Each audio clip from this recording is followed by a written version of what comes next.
Pessoal, olha só essa história. Em 2015, um grupo de empresas japonesas vendeu uma participação que tinha numa mineradora brasileira. A Receita Federal chegou a uma conta de quase 400 milhões de reais em impostos de renda que foram retidos na fonte. Mas em agosto de 2024, o CARF, o Tribunal Administrativo mais importante do Brasil em matéria tributária, decidiu por unanimidade que esse imposto não era devido.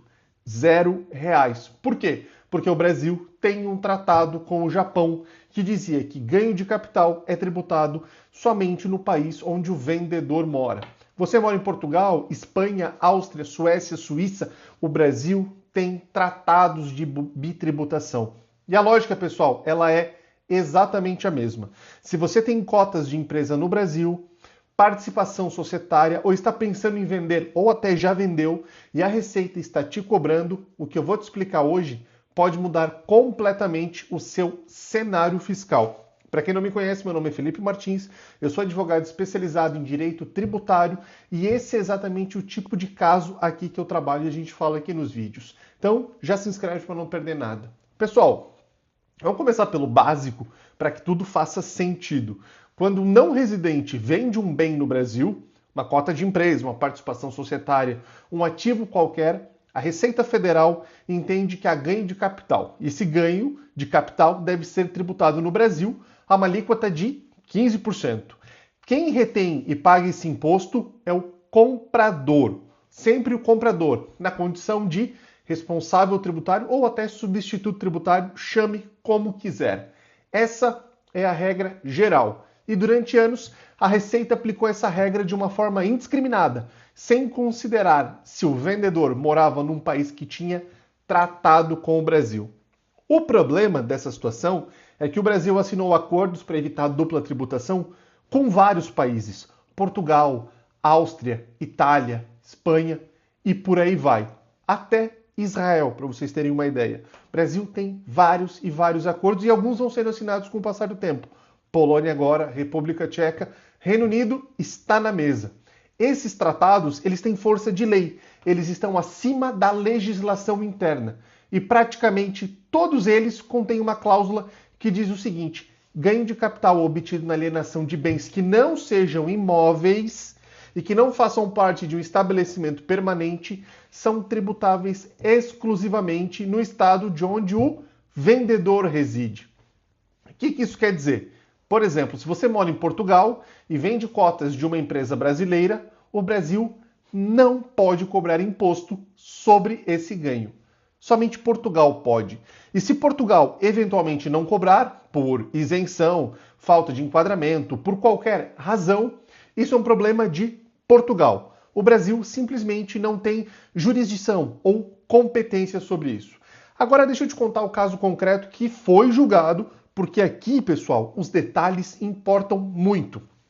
Em 2015, um consórcio asiático formado por empresas japonesas e coreanas vendeu uma participação que tinha numa mineradora brasileira para uma empresa nacional brasileira. A operação ela foi estruturada como uma conferência de ações. As empresas do consórcio integralizaram as ações numa empresa e receberam ações de outra empresa na troca. Trocaram ações. A Receita Federal entendeu que isso era uma alienação. E tá certo, ela entendeu corretamente. E que havia ganho de capital tributável no Brasil. Chegou com um auto de infração de quase 400 milhões de reais. A empresa responsável pela retenção impugnou o lançamento, argumentando, entre outras coisas, que uma das empresas do consórcio era residente fiscal no Japão, país com o qual o Brasil tem convenção para evitar dupla tributação desde 67. O CARF analisou o tratado e encontrou exatamente o que qualquer tributarista internacional competente encontraria. O artigo 12, especificamente parágrafo 3º, que diz que ganhos obtidos por um residente em um estado contratante com alienação de qualquer outros bens, que não sejam os imóveis, nem bens do estabelecimento permanente, como eu já falei anteriormente, são tributáveis somente nesse estado. Participações societárias se enquadram nessa cláusula residual. Por quê? Não são imóveis, não fazem parte de um estabelecimento permanente, logo, só o Japão pode tributar. Pessoal, o resultado foi unânime aqui, tá? A exigência foi de 325 milhões de reais referente à empresa japonesa, ela foi cancelada integralmente. Agora o ponto que te interessa diretamente, só para a gente falar aqui um pouquinho de Brasil e Portugal. O decreto Brasil-Portugal tem uma cláusula equivalente, tá bom? Aqui diz que ganhos de capital provenientes da alienação de quaisquer outros bens que não sejam os mencionados nos parágrafos anteriores, ou seja, os imóveis, nem bens de estabelecimento permanente, são tributáveis apenas no estado em que é residente o alienante.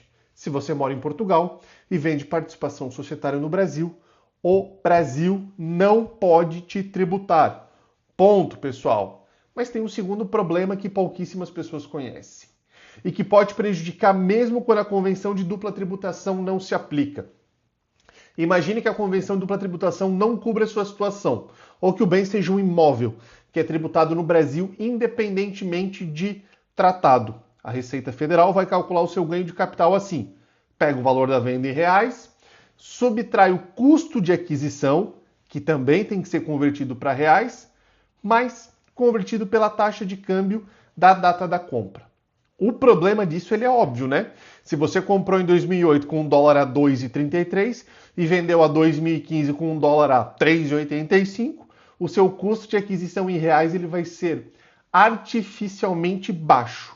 E o seu ganho vai parecer enorme. Por quê? Porque mesmo que o dólar tenha tido uma perda, porque o dólar ele disparou.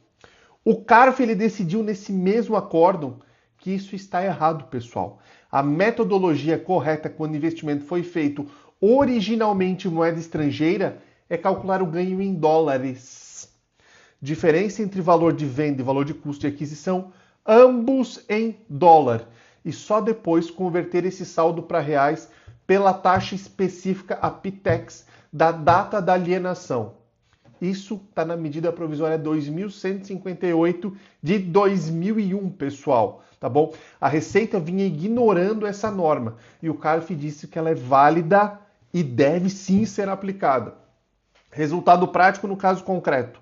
Quando a fiscalização recalculou, usando a metodologia correta, ganho em dólares e conversão só na data da venda, as empresas que compraram, que deveriam pagar dezenas de milhões de reais, acabaram tendo um custo maior do que o valor de alienação. Ou seja, não houve ganho nenhum, pessoal. Aqui o imposto caiu para zero. Esse argumento, podem ter certeza que ele é aplicável a qualquer não residente que tenha adquirido bens no Brasil com recurso em moeda estrangeira. Agora deixa eu tentar traduzir isso para a sua vida para ver se você entende. Olha só esse cenário. Você mora em Portugal, tem cotas de uma empresa no Brasil e está pensando em vender. Antes de qualquer negociação, você precisa verificar se esse ganho ele está coberto pela convenção de dupla tributação entre Brasil e Portugal, Brasil e Itália, Brasil e Espanha. Por quê? Porque na maioria dos casos envolvendo participações societárias que não sejam imóveis, pessoal, a resposta é sim. O Brasil não pode cobrar nada. Agora, olha essa outra questão. Se você já vendeu e o comprador reteve o imposto de 15%, dependendo das circunstâncias, você pode ter direito à restituição. A prazo para isso tem que ficar bem de olho, então não espere.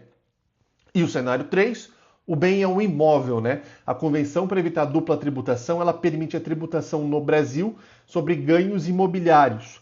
Mas, mesmo aqui, a metodologia de apuração importa em muito, especialmente se você comprou com recursos que vieram do exterior. O cálculo pode ser completamente diferente do que a Receita quer lhe impor. Prestem atenção. E bem, o cenário 4 é se você ainda não vendeu, está planejando. E esse aqui é o momento certo para estruturar a operação de uma forma correta. Documentar a residência fiscal, garantir que o tratado se aplica, ter a base de cálculo calculada da forma correta. Depois que a venda é feita e o imposto é retido, o problema fica muito mais caro e demorado para se resolver.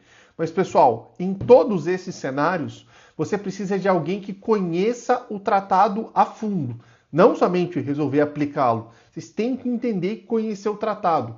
Conhecer a jurisprudência do CARF e conseguir construir um argumento correto junto à Receita ou uma eventual discussão administrativa. E acreditem em mim, isso é muito comum. Pessoal, o CARF não é um tribunal qualquer. É a última instância administrativa tributária do Brasil.